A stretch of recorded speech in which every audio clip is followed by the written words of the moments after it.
Halo, Assalamualaikum warahmatullahi wabarakatuh. Perkenalkan, nama saya Mar'atu Solihah dengan NIM 081911333034. Saya merupakan salah satu mahasiswa fisika Universitas Airlangga angkatan 2019. Ini merupakan gedung Universitas Airlangga Kampus C dan Fakultas Sains dan Teknologi yang di dalamnya adalah Prodi Fisika. Saya akan menjelaskan tentang periferal pada smartphone untuk UTS Komputasi 1. Pengertian periferal. Periferal merupakan hardware tambahan yang digunakan untuk memasukkan inputan dan memproses atau mengeluarkan output dari PC atau smartphone. Adapun fungsi dari periferal sebagai perangkat tambahan adalah untuk memperluas fungsi dari PC atau smartphone. Contoh perangkat periferal dibagi menjadi dua, yaitu perangkat periferal internal dan perangkat periferal eksternal.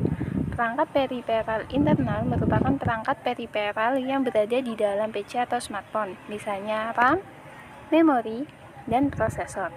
Sedangkan perangkat periferal eksternal merupakan perangkat periferal yang berada di luar PC atau smartphone, misalnya printer dan speaker. Untuk menghubungkan perangkat-perangkat periferal eksternal biasanya menggunakan kabel USB atau kabel serial. Nah, ini merupakan perangkat periferal pada smartphone saya. 1. RAM digunakan untuk membantu kerja proses dalam menyimpan file dan sifatnya sementara. 2. Memori digunakan untuk menyimpan data file secara permanen. 3. Prosesor adalah otak yang mengontrol keseluruhan sistem yang berjalan. Oke, yang pertama adalah RAM. Cara kerja RAM bisa digambarkan saat kita menghidupkan smartphone dan membuka aplikasi untuk pertama kalinya. Sebagian besar data OS dan aplikasi tersebut tersimpan pada RAM. Setelah selesai menggunakan aplikasi, smartphone akan menyimpan aplikasi dan aktivitas yang dilakukan di dalam RAM. Saat kembali membuka aplikasi tersebut, aplikasi akan terbuka dengan cepat dan dengan aktivitas terakhir yang ditinggalkan di aplikasi tersebut seolah-olah tidak pernah meninggalkan aplikasi itu. Hal ini karena riwayat aplikasi telah tersimpan di RAM. Kelebihan RAM dapat menyimpan data dengan mudah dan praktis, membuat penyimpanan data sehingga tidak memerlukan banyak tempat, dan ukurannya terbilang kecil, namun bisa menyimpan data sangat besar sesuai dengan kapasitasnya. Dua gambar itu adalah contoh dari RAM. RAM dibagi menjadi beberapa jenis seperti SIMM, DIMM, DRDRAM, dan DDD-SDRAM. RAM pada smartphone yang saya gunakan adalah 4GB. Ini sudah cukup baik, meskipun masih ada RAM yang lebih besar di atasnya. Semakin besar kapasitas RAM, maka semakin banyak pula aplikasi yang dapat dijalankan dengan lancar. RAM yang luas memungkinkan kita untuk menyimpan lebih banyak aplikasi tanpa perlu di-rollout. Semua aplikasi akan langsung muncul kembali dengan lancar. Kedua adalah memori. Memori internal sering disebut sebagai storage atau penyimpanan. Memori memiliki kapasitas yang besar daripada RAM. Memori ini berfungsi untuk menyimpan file secara permanen seperti data-data, foto, video yang bisa dibuka kapanpun. Fungsi ini mirip dengan HDD atau SSD pada komputer. Memori juga digunakan untuk menyimpan aplikasi yang telah kita install. Semakin besar ruang penyimpanan dalam smartphone tentu akan semakin baik, terlebih saat ini banyak aplikasi dan game yang memiliki ukuran data yang besar. Itu merupakan contoh memori. Kelebihan memori: lebih awet daripada memori eksternal, kuat untuk partisi, write dan read-nya lebih cepat, melakukan perpindahan file dengan cepat, dan yang terakhir adalah sudah ada di dalam smartphone. Prosesor. Prosesor pada smartphone adalah perangkat yang bertugas melakukan hal apapun yang diinginkan oleh smartphone, mulai dari panggilan, mengirim pesan, memutar musik, hingga merekam suara dijalankan oleh prosesor. Untuk memilih prosesor terbaik tergantung dari kita menggunakan smartphone tersebut. Jika digunakan hanya untuk bermain media sosial, mendengarkan musik, browsing, dan melihat video non-HD, maka smartphone dengan dual core sudah merupakan pilihan yang tepat dikarenakan banyak aktivitas para pengguna smartphone hanya memerlukan kinerja dari dua core saja. Jumlah core bukan berkaitan dengan kecepatan smartphone, tetapi berkaitan pada efisiensi. Core yang lebih banyak tentu akan memakai baterai yang lebih banyak. Oleh karena itu, smartphone yang memiliki octa-core atau 8 inti setidaknya memiliki baterai berkapasitas 4000 mAh. Tetapi apabila kapasitas baterai tergolong standar atau di bawah 4000 mAh, maka dengan fitur quad-core atau 4 inti sudah merupakan pilihan yang bijak. Untuk smartphone yang saya gunakan memiliki prosesor octa-core atau 8 inti dan kapasitas baterainya 6000 mAh. Ini sudah cukup baik karena kebutuhan penggunaan smartphone cukup banyak, apalagi sekarang sedang kuliah daring.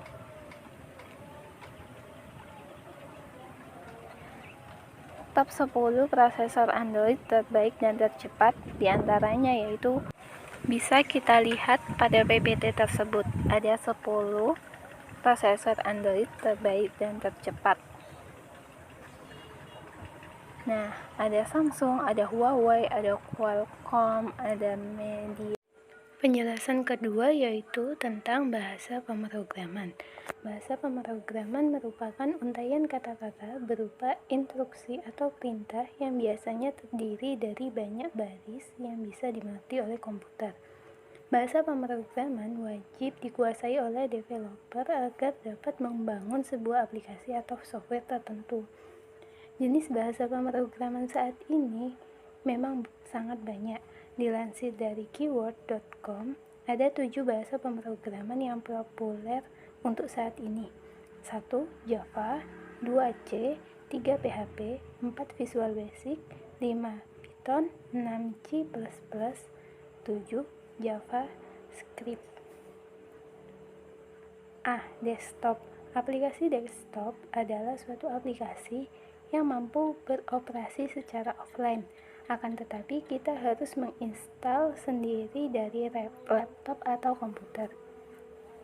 Tingkat grafis ditentukan oleh kebutuhan grafis aplikasi desktop tersebut dan membutuhkan spek yang tinggi. Dalam interaksi penggunaan, tidak semua aplikasi desktop dapat berjalan di semua sistem operasi. Untuk akses desktop itu terbatas, yakni hanya pada laptop atau PC. Fungsionalitas perbaikannya dapat dengan mudah dimodifikasi settingannya.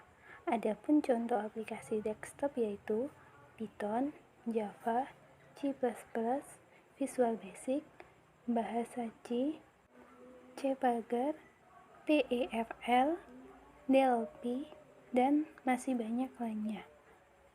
1. Python. Python memiliki struktur data tingkat tinggi yang sangat efisien dan sederhana, juga efektif untuk penerapan program berorientasi objek.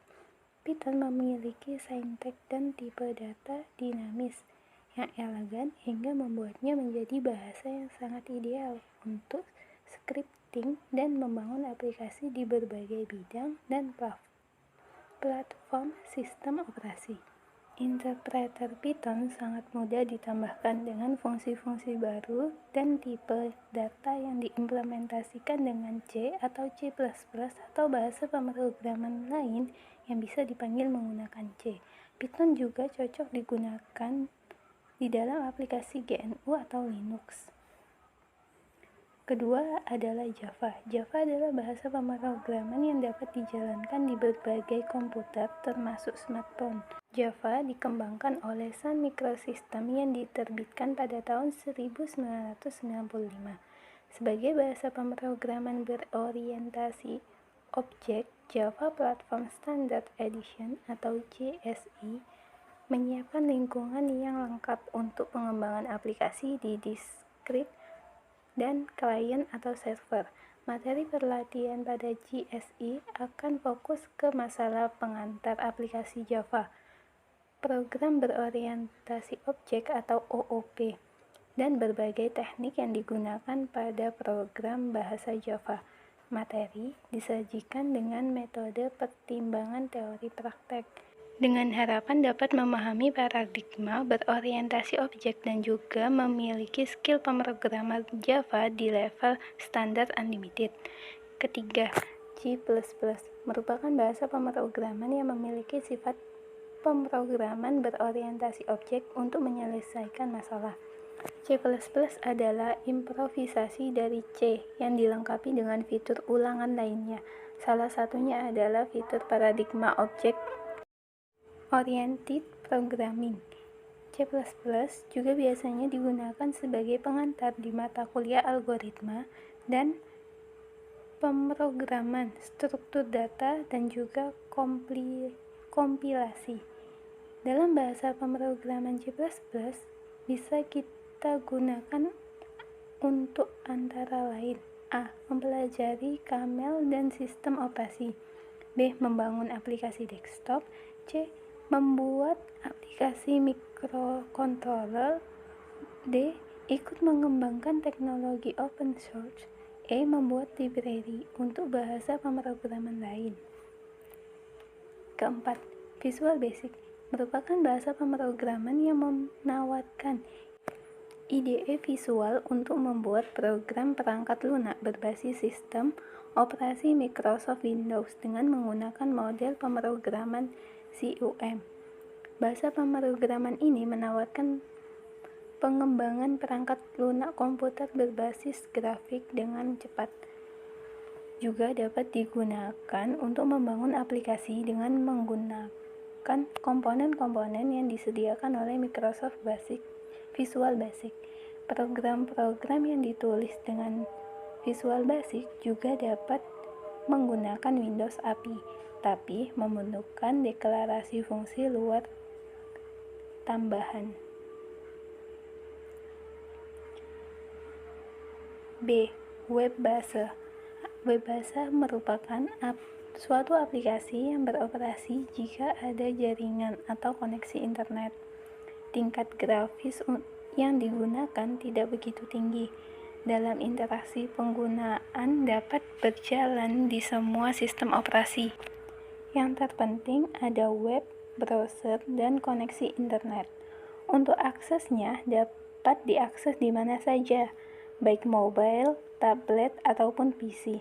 Asalkan terdapat web browsernya.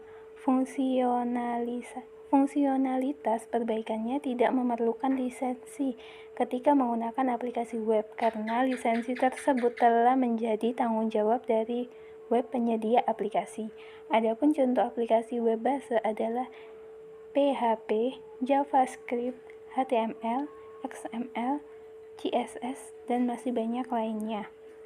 Itu merupakan contoh logo dari Webbase. Oke, yang pertama adalah PHP. PHP tergolong sebagai bahasa pemrograman yang berbasis server atau service side scripting. Hal ini bersifat bahwa seluruh skrip PHP diletakkan di komputer server dan diterjemahkan oleh web server terlebih dahulu sebelum dikirimkan ke browser klien. PHP adalah bahasa pemrograman open source yang dapat digunakan di berbagai mesin, misalnya Linux, Unix, Macintosh, ataupun Windows, dan dapat dijalankan secara runtime melalui konsol, serta juga dapat menjalankan perintah-perintah sistem. Dalam sisi pengembangan, PHP terbilang mudah karena banyak milis-milis dan developer yang siap membantu dalam pengembangan. Dalam sisi pemahaman, PHP adalah bahasa scripting yang paling mudah karena memiliki referensi yang banyak. Kedua, JavaScript merupakan bahasa script yang biasa bekerja di sebagian besar browser. Pertama kali dikembangkan oleh Brendan Eich. Program ini tidak ada hubungannya dengan bahasa pemrograman Java. JavaScript dapat digunakan untuk membuat efek rollover baik gambar maupun teks, dan yang paling utama untuk membuat AJAX. Ketiga adalah HTML. HTML ini memungkinkan user untuk membuat atau menyusun paragraf, heading, link atau tautan, dan breakcodes untuk halaman web dan aplikasi. HTML tidak memiliki kemampuan fungsional yang dinamis. HTML juga digunakan untuk membuat suatu dokumen atau halaman web yang terdiri dari kode-kode singkat tertentu akan ditampilkan oleh web browser. Oke, sekian presentasi saya kali ini. Terima kasih, semoga bermanfaat. Wassalamualaikum warahmatullahi wabarakatuh.